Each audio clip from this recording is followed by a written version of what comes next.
ಮಡಿಕೇರಿ ಜಿಲ್ಲಾಸ್ಪತ್ರೆಯಲ್ಲಿ ಏಕಾಏಕಿ ಆವರಿಸಿದ ಹೊಗೆ, ರೋಗಿಗಳಲ್ಲಿ ಆತಂಕ, ಗಡಿಬಿಡಿಯಲ್ಲಿ ಓಡಾಡ್ತಿರುವ ಸಿಬ್ಬಂದಿ, ಆಸ್ಪತ್ರೆಯಿಂದ ಅಗ್ನಿಶಾಮಕ ಇಲಾಖೆಗೆ ತುರ್ತು ಕರೆ, ತಕ್ಷಣ ಕೇಳಿ ಬಂದ ಸೈರನ್ ಶಬ್ದ, ಕ್ಷಿಪ್ರ ಕಾರ್ಯಾಚರಣೆ, ಸುರಕ್ಷಿತ ಸ್ಥಳಕ್ಕೆ ರೋಗಿಗಳ ಸ್ಥಳಾಂತರ.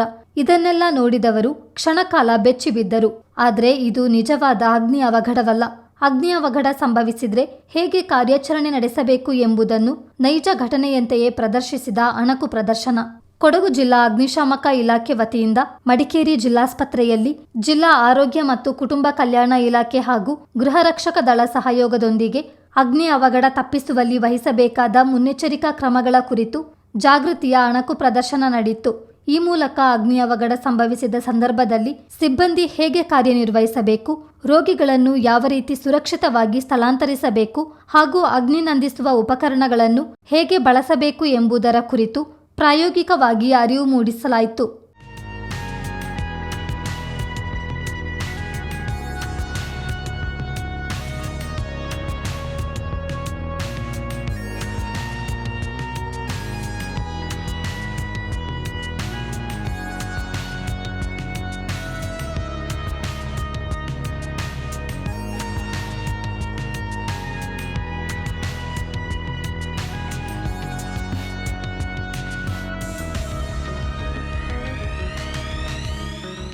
ಪೊಲೀಸ್ ಮಹಾನಿರ್ದೇಶಕರ ಆದೇಶದ ಮೇರೆಗೆ ರಾಜ್ಯಾದ್ಯಂತ ಅಗ್ನಿ ಅವಘಡ ಕುರಿತ ಅಣಕು ಪ್ರದರ್ಶನಗಳನ್ನು ಆಯೋಜಿಸಲಾಗುತ್ತಿದ್ದು, ಅದರ ಭಾಗವಾಗಿ ಕೊಡಗು ಜಿಲ್ಲಾಸ್ಪತ್ರೆಯಲ್ಲೂ ಈ ಅಣಕು ಪ್ರದರ್ಶನ ಯಶಸ್ವಿಯಾಗಿ ನಡೆದಿದೆ ಎಂದು ಜಿಲ್ಲಾ ಅಗ್ನಿಶಾಮಕ ಅಧಿಕಾರಿ ಚಂದ್ರಶೇಖರ್ ಭಂಡಾರಿ ಹೇಳಿದರು.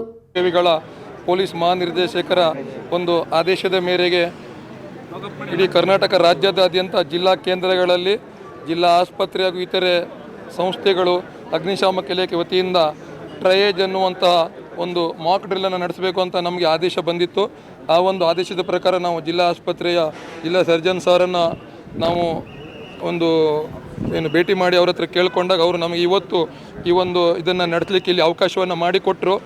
ಹಾಗಾಗಿ ನಾವು ಹೋಮ್ ಗಾರ್ಡ್ಸು ಮತ್ತು ಇಲ್ಲಿ ಜಿಲ್ಲಾ ಆಸ್ಪತ್ರೆ ಮಡಿಕೇರಿ ಮತ್ತು ವೈದ್ಯಕೀಯ ಕಾಲೇಜ್ ಇದೆ, ಅವರ ವಿದ್ಯಾರ್ಥಿಗಳು ಎಲ್ಲರೂ ಸೇರಿಕೊಂಡು ಈ ಒಂದು ಆಸ್ಪತ್ರೆಯಲ್ಲಿ ಇವತ್ತು ಒಂದು ಅಗ್ನಿ ಅವಘಡ ನಡೆದು ಮಾಸ್ ಕ್ಯಾಜುವಾಲಿಟಿ ಆದಾಗ ಯಾವ ರೀತಿ ಕ್ಯಾಜುವಾಲಿಟಿಗಳನ್ನು ಟ್ರಯೇಜ್ ಮಾಡುವ ಮೂಲಕ ಅವರಿಗೆ ಯಾವ ರೀತಿ ಆಸ್ಪತ್ರೆಗೆ ಕಳಿಸಬೇಕು, ಯಾರಿಗೆ ಬೇಗ ಚಿಕಿತ್ಸೆ ಸಿಗುವ ಥರ ನೋಡ್ಕೊಳ್ಬೇಕು ಅನ್ನುವಂಥ ಒಂದು ಕಾರ್ಯಕ್ರಮವನ್ನು ನಾವೆಲ್ಲರೂ ಸೇರಿ ಇವತ್ತು ಇಲ್ಲಿ ನಡೆಸಿದ್ದೇವೆ. ಈ ಒಂದು ಕಾರ್ಯಕ್ರಮ ಯಶಸ್ವಿಯಾಗಿದೆ. ಅದಕ್ಕೆ ನಮಗೆ ಜಿಲ್ಲಾ ಆಸ್ಪತ್ರೆಯ ಸರ್ಜನ್ ಸರು, ಅವರ ಎಲ್ಲ ಪ್ರತಿಯೊಬ್ಬರು ವೈದ್ಯರು, ವಿದ್ಯಾರ್ಥಿಗಳು ಎಲ್ಲರೂ, ಸಾರ್ವಜನಿಕರು, ನಮ್ಮ ಪತ್ರಕರ್ತ ನಾವೆಲ್ಲರೂ ಸಹಕಾರ ಕೊಟ್ಟಿದ್ದೀರಿ. ಅದಕ್ಕಾಗಿ ನಾನು ಇದನ್ನು ಯಶಸ್ವಿ ಮಾಡೋದಕ್ಕಾಗಿ ತಮಗೆಲ್ಲರಿಗೂ ನನ್ನ ಪರವಾಗಿ, ನಮ್ಮ ಇಲಾಖೆಯ ಪರವಾಗಿ ಅಗ್ನಿ ಅವಘಡದ ಸಂದರ್ಭದಲ್ಲಿ ಗಾಯಾಳುಗಳನ್ನು ಹೇಗೆ ತುರ್ತು ಚಿಕಿತ್ಸೆಗಾಗಿ ವಿಂಗಡಿಸಲಾಗುತ್ತದೆ ಎಂಬುದನ್ನು ಪ್ರಾಯೋಗಿಕವಾಗಿ ತೋರಿಸಲಾಯಿತು. ಕೆಂಪು, ಹಳದಿ, ಹಸಿರು, ಕಪ್ಪು ಮತ್ತು ನೀಲಿ ಬಣ್ಣಗಳ ಆಧಾರದ ಮೇಲೆ ರೋಗಿಗಳನ್ನು ವಿಂಗಡಿಸಿ ಯಾರಿಗೆ ಮೊದಲ ಆದ್ಯತೆಯಲ್ಲಿ ಚಿಕಿತ್ಸೆ ನೀಡಬೇಕು ಎಂಬುದನ್ನು ಸಾರ್ವಜನಿಕರು ಹಾಗೂ ಆಸ್ಪತ್ರೆ ಸಿಬ್ಬಂದಿಗೆ ಅಣಕು ಪ್ರದರ್ಶನದ ಮೂಲಕ ಮನವರಿಕೆ ಮಾಡಿಕೊಡಲಾಗಿದೆ ಎಂದು ಜಿಲ್ಲಾ ಶಸ್ತ್ರಚಿಕಿತ್ಸಕ ನಂಜುಂಡಯ್ಯ ತಿಳಿಸಿದರು. ಒಂದು ಅವಘಡ ಸಂಭವಿಸಿದಾಗ ಅದನ್ನು ಪೇಷಂಟ್ಸ್ಗಳನ್ನು ಯಾವ ರೀತಿಯಲ್ಲಿ ನಾವು ಟ್ರೇಜ್ ಅಂತ ಹೇಳ್ತೀವಿ, ನಾವು ಯಾವ ರೀತಿಯಲ್ಲಿ ನಾವು ವಿಂಗಡಣೆ ಮಾಡ್ತೀವಿ ಅಂದರೆ ಯಾರಿಗೆ ಭಾಳ ಮುಖ್ಯವಾಗಿ ಶೀಘ್ರವಾಗಿ ಅವರಿಗೆ ತ್ವರಿತಗತಿಯಲ್ಲಿ ಅವರಿಗೆ ಟ್ರೀಟ್ಮೆಂಟ್ ಬೇಕಾಗಿರ್ತದೆ, ಮತ್ತು ಯಾರನ್ನು ನಾವು ಸಣ್ಣ ಪುಟ್ಟ ಗಾಯಗಳಾಗಿ ವಿಂಗಡಿಸಿ ಅವರಿಗೆ ಅಲ್ಲೇ ಮಾನಿಟರ್ ಮಾಡ್ಬೋದು, ಯಾವ ಪೇಷಂಟ್ಸ್ಗಳನ್ನು ನಾವು ಬೇಗ ಆಸ್ಪತ್ರೆಗೆ ಶಿಫ್ಟ್ ಮಾಡಬೇಕು, ಆ ಒಂದು ವಿಧದಲ್ಲಿ ನಾವು ಟ್ರಯೇಜ್ ಅಂತ ಹೇಳ್ತೀವಿ. ಏನು ಬ್ಲೂ, ಗ್ರೀನ್ ಮತ್ತು ಯೆಲ್ಲೋ, ಗ್ರೀನ್ ಮತ್ತು ಬ್ಲ್ಯಾಕ್ ಅಂತ ಹೇಳ್ತೀವಿ.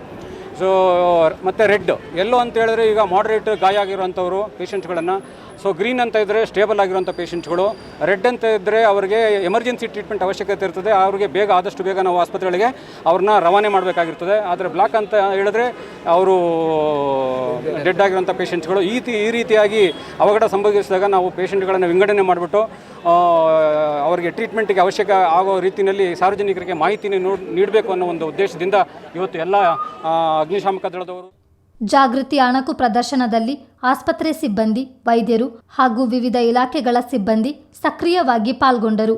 ಅಗ್ನಿ ಅವಘಡ ಸಂಭವಿಸಿದ ನಂತರ ಕ್ರಮ ಕೈಗೊಳ್ಳುವುದಕ್ಕಿಂತ ಮುನ್ನೆಚ್ಚರಿಕೆ ಮತ್ತು ತರಬೇತಿಯೇ ಜೀವ ರಕ್ಷಿಸುವ ಮೊದಲ ಹೆಜ್ಜೆ ಎಂಬ ಸಂದೇಶವನ್ನು ಈ ನೈಜ ಅನುಭವದಂತಿದ್ದ ಅಣಕು ಪ್ರದರ್ಶನ ಪರಿಣಾಮಕಾರಿಯಾಗಿ ಸಾರಿತು. ಚಿತ್ತಾರ ನ್ಯೂಸ್, ಮಡಿಕೇರಿ.